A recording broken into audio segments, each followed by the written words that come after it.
Section 1.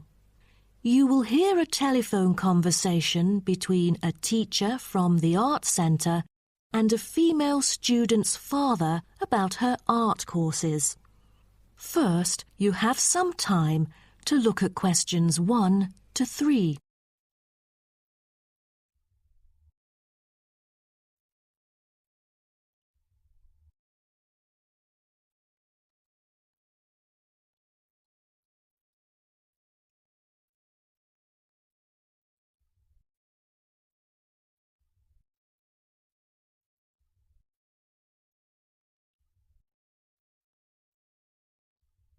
You will see that there is an example which has been done for you.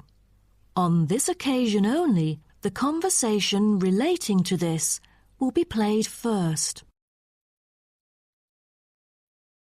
Good afternoon. May I speak to Emma's parent? Afternoon. I'm her father. Who am I speaking to?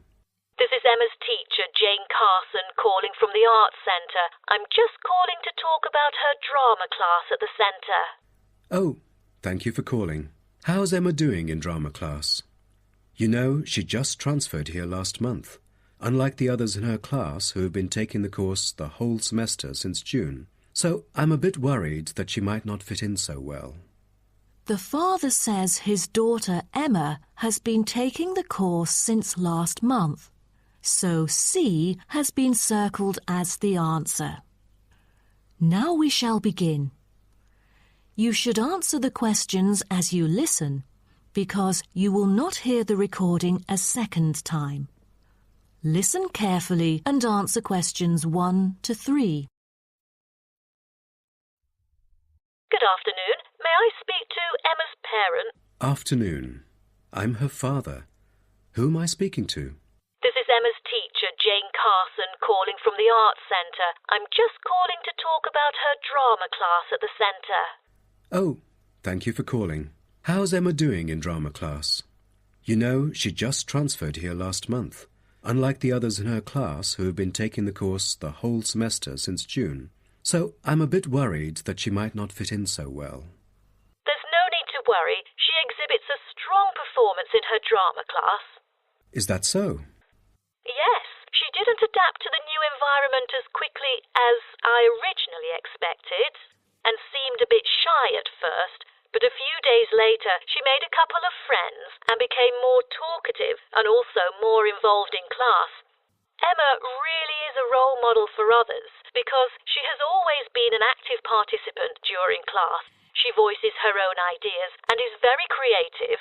I didn't expect that, but I can tell that she really enjoys the course because she's been talking about it at home frequently these past few weeks.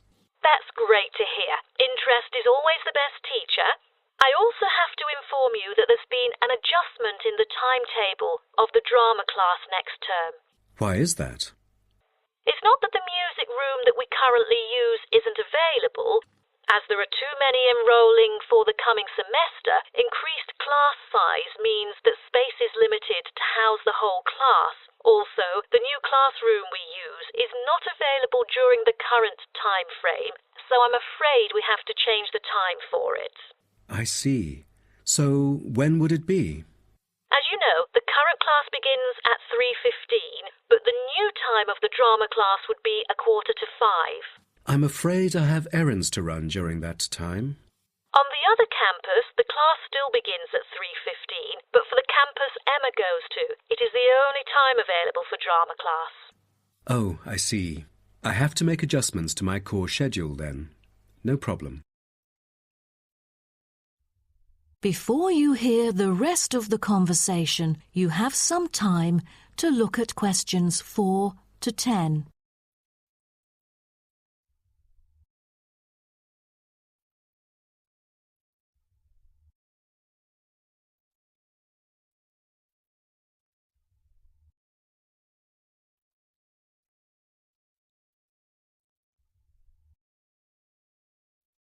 Now listen and answer questions 4 to 10. Miss Carson, I'm thinking about signing Emma up for another art course. I'm thinking about dance class. Dance class is a popular course here, a great choice for a child to shape up and have fun. But unfortunately, it is oversubscribed at the moment. I have to put you on the waiting list. That's too bad. What else can I choose from then? Could you give me some advice? Sure. Emma could take singing class as well. This would improve her musicality. Sounds good. When is that? It is held every Friday evening. That's too bad. Emma already has a swimming class earlier that evening. It will be too late for her to come home if she takes this course. There is also a vocal course available. Emma's got a great voice. I'm sure she'll stand out in the class. Tell me about it. The vocal course starts at 4:30 p.m. every Tuesday. It isn't fully booked yet. Great teacher, experienced and beloved by students. The price is a bit higher though. How much is it? It's $110. Oh, that's too much. Way over our budget. We have to cover the extra cost if we choose it. Or maybe Emma could take music class. What is it about? Learning about songs and musicals. Well, the students have the opportunity to play different instruments like the piano, drum and so on. They can also learn to write music under professional guidance. That's exactly what Emma is eager to learn. How much would it cost? It was $63 last term, but this term it is $85, $22 more than the original price. We can afford that. When does the course begin? The course starts on September the 7th. Can we start 1 week later, on September the 14th? My daughter will be on a trip to France with her mum on the 7th. No problem, and the teacher for the class is Jamal Curtis. Just contact him if you have any further questions regarding the course. Jamal Curtis? How do you spell Curtis? Oh, it's C-U-R-T-I-S. Thank you. That is the end of section 1. You now have half a minute to check your answers.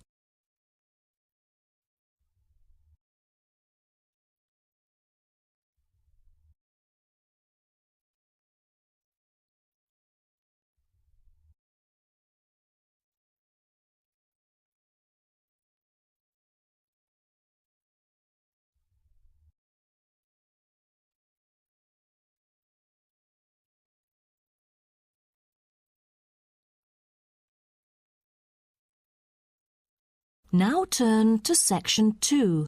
Section 2. You'll hear a coordinator for the annual ski and snowboard exhibition talking to the audience about some practical information for the whole event. First, you have some time to look at questions 11 to 15.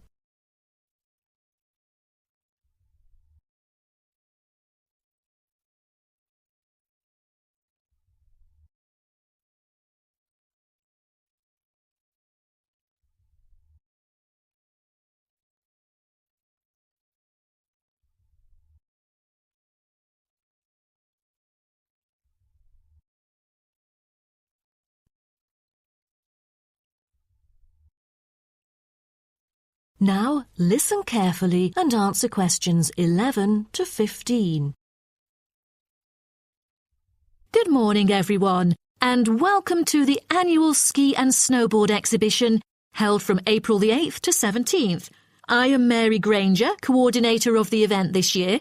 The 10-day event features many highlights. As a snow sports lover, I know you are looking forward to a great time here. Now, I'd like to offer you some practical information about the whole event and what to expect from it. This might be the first time coming here for some of you, so for those who are still wondering about the right accommodation, I recommend Sky Hotel. It has its own health and sports clubs, just like most of the hotels here, but I love it because of its incredibly cosy beds, which guarantees good rest after an exhausting day of exploration. If you haven't brought your own equipment, like poles, boots and skis, they are available for purchase or rent at Ski Set or Snow Rental. The exhibition this year provides a colourful look into the history of skiing and an inspiring peek into the future prospects of the sport. Apart from the fascinating photo exhibitions and the most up-to-date skiing gear like always, this year we have added 4 computers which can imitate the process of skiing. ensuring the same physical activity and sensations that appear during the skiing process on downhill slopes. But I have to warn you that it might be quite time-consuming to line up for the free trial experience. Many have posed the question as to how to enter the skiing and snowboarding competition. Well, rather than filling out the back of the entrance ticket or bombarding the committee with emails, the most effective method is by checking out the exhibition newsletter delivered every month for availability. At the most beloved local event, the exhibition has also drawn attention from the press. Last year, massive media coverage was on the worrisome amount of snowfalls. In order to avoid the same predicament, several artificial skiing slopes have been built. With more participants this year, we have lowered the entrance fee, which has been widely reported to local newspapers. A bonus for our participants is the ski programme. It offers a wide variety of lessons and sessions with qualified instructors, ensuring that all ages and abilities are catered to, from the first-timers to seasoned amateurs. I strongly advise you to sign up for the programme, as it is offering an unprecedented 30% discount. That's mainly because we are cooperating with the programme organiser, who promises affordable prices only for the participants of the festival this year. Before you hear the rest of the talk, you have some time to look at questions 16 to 20.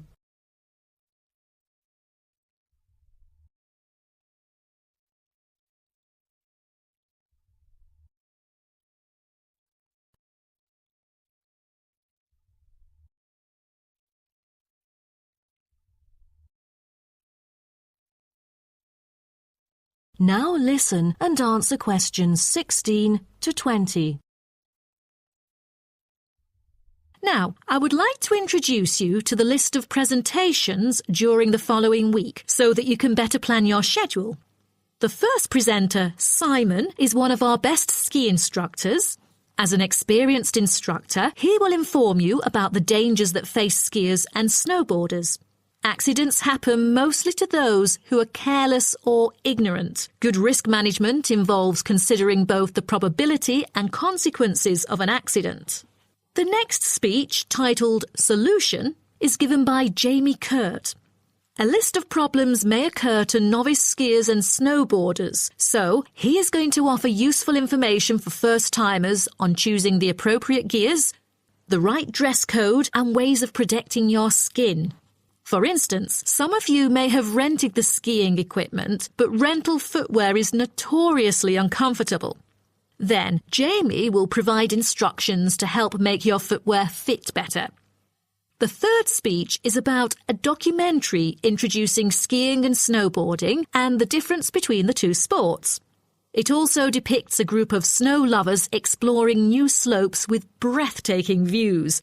The director, Andy Fisher, will be there, addressing the whole shooting experience. The fourth talk is about the tricks of skiing, presented by Harry Tyson.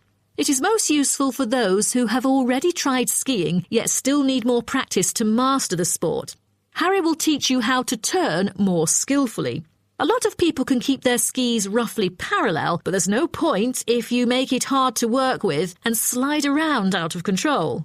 Useful exercises will also be suggested to improve your parallel skiing technique so that you can tackle steeper slopes and enjoy yourself more.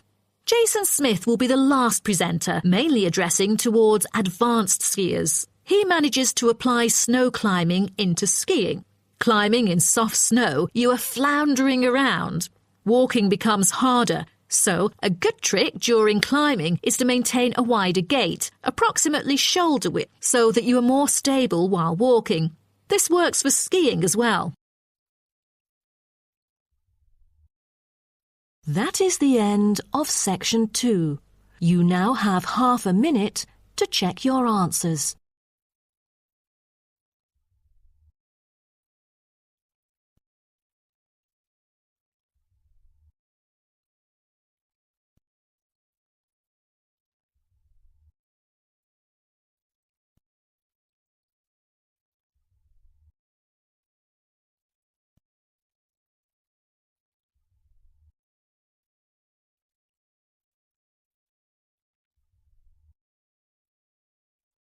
Now turn to Section 3. Section 3. You will hear a student called Jerry discussing a pedagogy course with his tutor. First, you have some time to look at questions 21 to 23.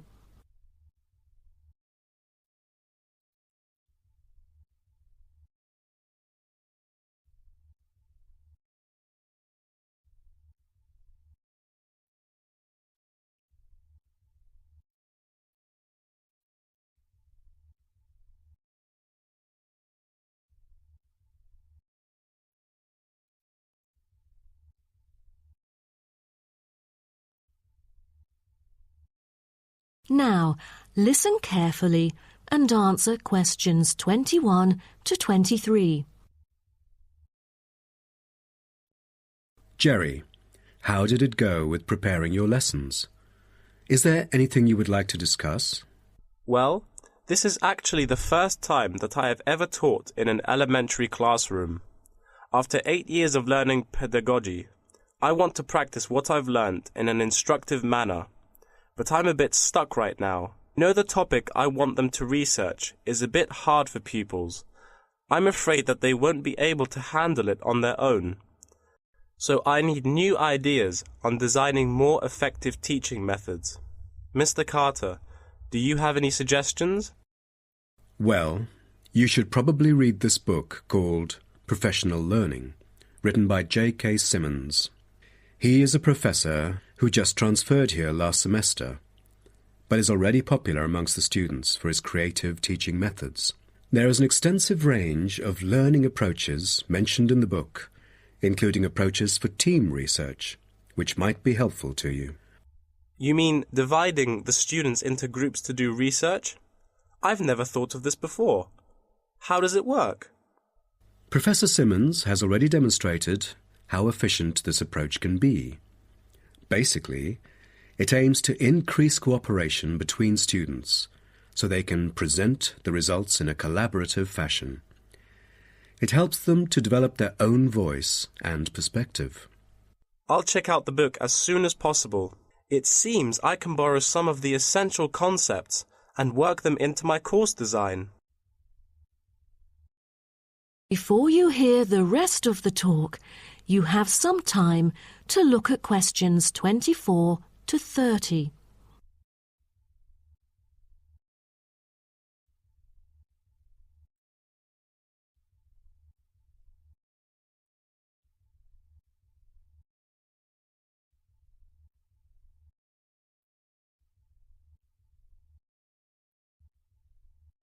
Now listen and answer questions 24 to 30.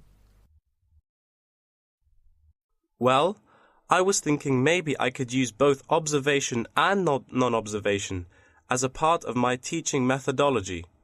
Could you take a look at my teaching plan? Sure. What kind of observational methods do you have in mind? For the observational part, I intend to include 2 approaches. First, the pupils can assess each other's behavior. I feel that reviewing fellow students through criteria-based reference evaluation allows constructive feedback. It can also improve their understanding of the subject material. That's a smart move for a large class that would be hard to observe all by yourself. Also, you might want to get the feedback from several different individuals rather than just one. So how do you plan to carry out the peer assessments? Oh, every pupil will be required to write a diary, which includes group projects, presentations, and in-class discussions. They'll put down their remarks. I'll collect them on a regular basis, which can also help me see whether they can keep up or not. Good. What else do you intend to do? Besides that, I also plan to do video recording. I've already purchased a camera, just in case I miss anything important. I can go back and review their performances anytime I want. Would you record every in-class activity? No, I'll just keep track of an in-class simulation, which would require every pupil to fully participate. Students will act as members of a city council meeting, discussing issues like whether or not prohibition should be instated in the United States. This kind of teaching method is both inspiring and challenging. I can't wait to see how yours works out. Do send me a copy of the assessment afterwards, will you? No problem. So, what do you have in mind for the non-observational approaches? Well, my plan is to quantify the statistics. Numbers do not lie. It is the most direct way to measure their performance. See how well they've learned. Where does the data come from?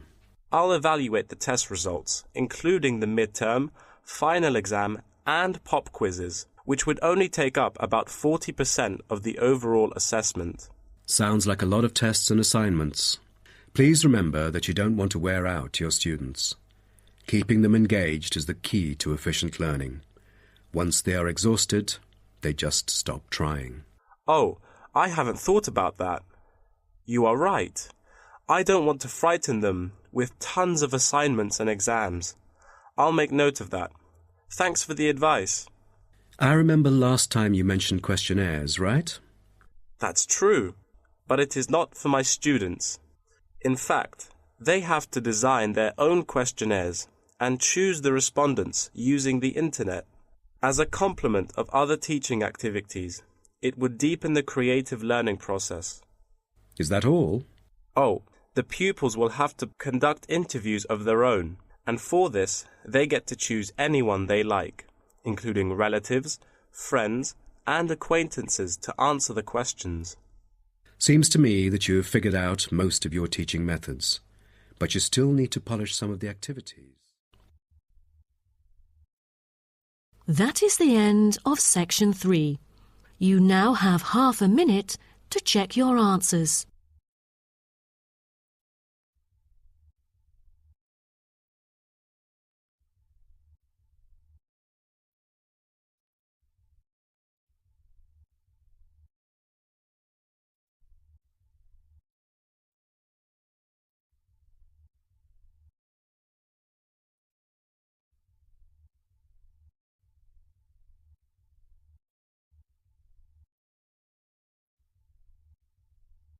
Now turn to section 4.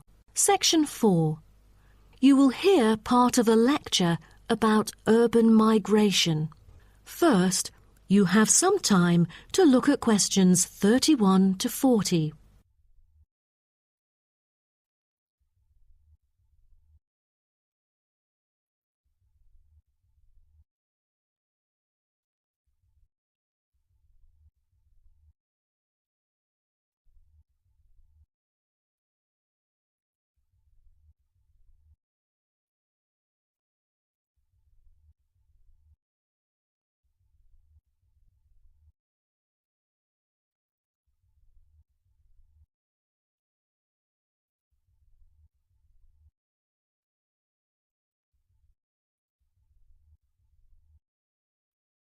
Now, listen carefully and answer questions 31 to 40. Good afternoon, and welcome to my talk on urban migration today. The world has experienced unprecedented urban growth in the recent decades. As much as 3% of Earth's landmass has been urbanized, an increase of at least 50% over previous estimates. Today, people living in cities already outnumber those in rural areas, and the trend does not appear to be reversing. In addition, cities have larger amounts of carbon consumption than rural areas.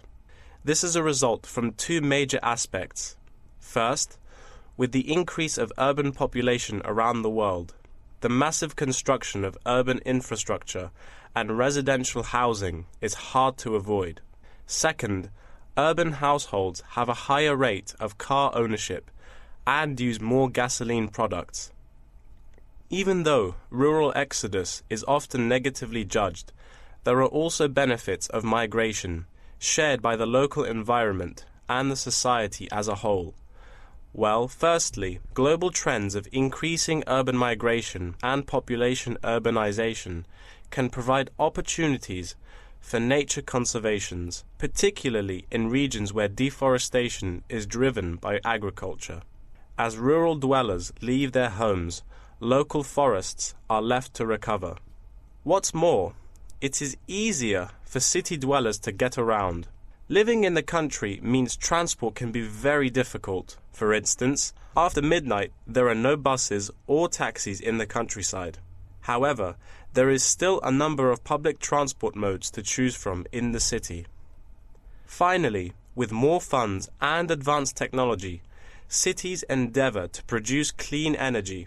New power plants have been built to take harmful methane gas created by the decomposition of rubbish and convert it into electricity.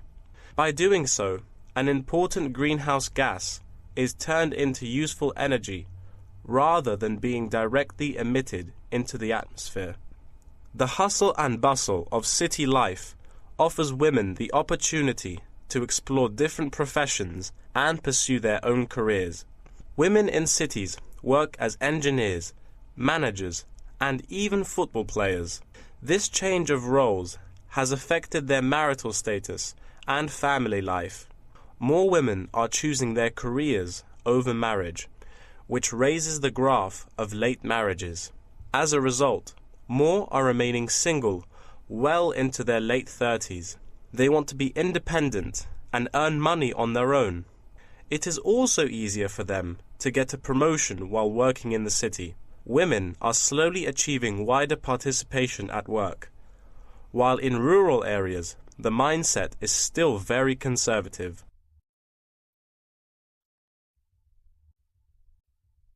However, cities also change the way that humans interact with each other and the environment, often causing multiple problems. In general, urban wages are significantly higher, so moving to the city is an opportunity to earn what was impossible in rural areas.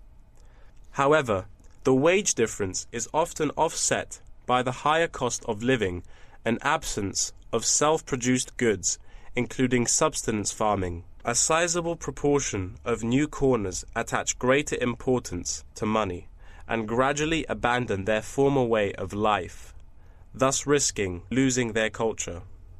These new city residents are also faced with another problem. According to statistics, crime rates are significantly higher in densely populated urban regions than in rural areas. For instance, property crime rates in our metropolitan areas are 3 to 4 times as high in comparison to the rates in rural communities. Immigrants, upon arrival into cities, typically move into the poor, blighted neighborhoods because that is where they can afford to live. Crime in these areas is high and reflects poor living conditions, as these neighborhoods experience great levels of poverty. This pattern also occurs for violent crimes, which is much more common in large urban areas than elsewhere. In addition, traffic congestion and industrial manufacturing are prominent features of the urban landscape, which take their toll on the natural environment and those who depend on it. Air pollution from both cars and factory emissions affect the health of countless urban residents. Rural to urban migration can boost the urban economy. With a better economy, cities provide their residents with better welfare, but the concentration of services and facilities such as education, health, and technology in urban areas inevitably contributes to greater energy consumption. Another problem with life in the city is traffic congestion. It makes people late to work and thus stresses us out before we even get there. Deliveries can't arrive on time, gas costs money. The quality of life of those commuters starts to decline. What's worse is that if congestion makes it harder to match the right workers to the best jobs, it is economically inefficient as well. That is the end of section 4. You now have half a minute to check your answers.